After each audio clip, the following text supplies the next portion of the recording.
सबसे पहले आप सबको मेरी प्यार भरी नमस्कार। आज हम बात करेंगे ओशो जी के बारे में। ओशो जी ने एक बार चुआंग सू की बातें बताते हुए कहा कि हम अपना सही नेचर भूल ही चुके हैं। हमें नेचर के साथ कैसे रहना है, क्या हमारा असली स्वभाव है, इन चीजों को हम कंप्लीटली भूल चुके हैं। हमारी जड़ें उखड़ चुकी हैं इन चीजों की। तो अभी साइकोलॉजिस्ट कह रहे हैं कि हम तो प्रेम करना भी भूल गए हैं।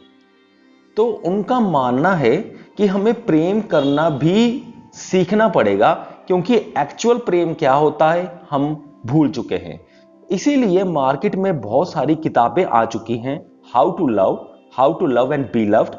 प्रेम कैसे करें, हम ऐसा कैसे बिहेव करें कि कोई दूसरा हमसे प्रेम करे। इसीलिए ऐसी टाइटल्स वाली किताबें मार्केट में बहुत आ चुकी हैं।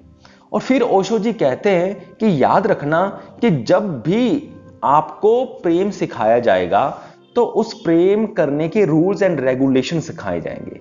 और ऐसा किया गया प्रेम जो किसी रूल्स रेगुलेशन पर आधारित हो, ऐसा प्रेम कभी भी सही नहीं हो सकता, क्योंकि उसके दिमाग में, उस पर्सन के दिमाग में जो भी ये फॉलो करेगा, उसके दिमाग में rules and regulations he flow करेंगे।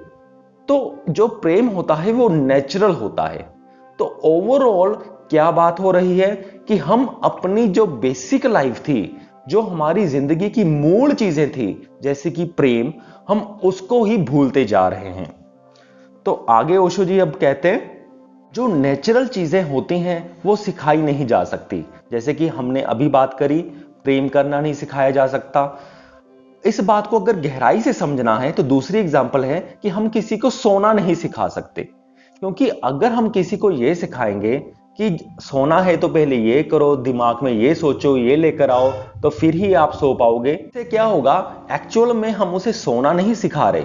जब वो इन चीजों को अप्लाई करने की कोशिश करेगा सोने के लिए, तो वो फिर बिल्कुल भी नहीं सो पाएगा, क्योंकि उनके दिमाग में ये सब चीजें, रूल्स एंड रेगुलेशंस जो हमने उसको दिए होंगे, उसके दिमाग में घूमने लग जाएंगे। और वही रूल्स एंड रेगुलेशंस उसको सोने नहीं देंगे, उसकी स्लीप को डिस्टर्ब करते रहेंगे, क्योंकि वो कहीं ना कहीं एफर्ट करता रहेगा हमारे रूल्स एंड रेगुलेशंस के बेसिस पर। वो एफर्ट करता रहेगा सोने के लिए, और वही एफर्ट्स उसके सोने में बाधा बन जाएंगे। आगे ओशो जी एक बहुत ही जबरदस्त एग्जाम्पल देते हैं और बहुत ही गहरा रीजन बताते हैं कि जो हमारी लाइफ में गड़बड़ी हो रही है वो है क्या। अगर आप इस रीजन को गहराई से समझ जाएंगे तो इस बाकी सब भी समझ आ जाएगा कि ये खेल क्या चल रहा है।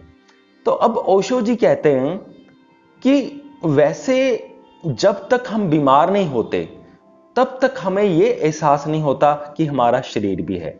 फॉर एग्जाम्पल, जब हमें सर दर्द होता है तभी हमें महसूस होता है कि हाँ भाई, यहां पर भी कुछ लगा हुआ है जिसे सर कहते हैं और वो दुख रहा है।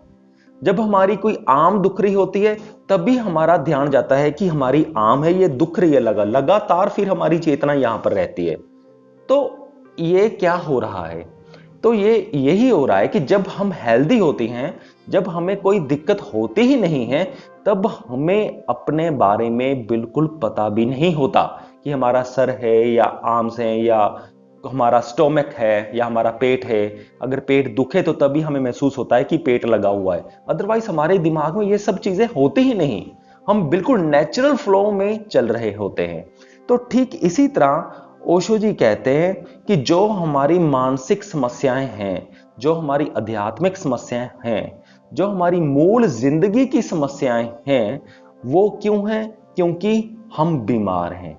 हम बीमार क्यों हैं? क्योंकि हमारी ईगो वर्क कर रही है। हम नेचर के साथ नहीं जिंदगी काट रहे, हम नेचर के साथ नहीं चलते जिंदगी को काटने के लिए, हम अपनी ईगो के साथ चलते हैं, और यही हमारी बीमारी है। सो यहां पर ओशो ने बताया, चुआंग सू कहते हैं कि जो इंसान नेचर के साथ चलना शुरू कर देता है, जो इंसान नेचर को, कुदरत को समझ लेता है और उसके अनुसार ही जिंदगी व्यतीत करता है, नेचर के साथ ही मिक्स हो जाता है और जिंदगी को स्पॉन्टेनियस कर लेता है, तो फिर क्या होता है, वो भूल ही जाता है कि उसकी ईगो है भी या नहीं। ये पॉइंट बहुत बड़ा है, इसे गहराई से सुनना, कि वो भूल ही जाता है कि ईगो है भी या नहीं।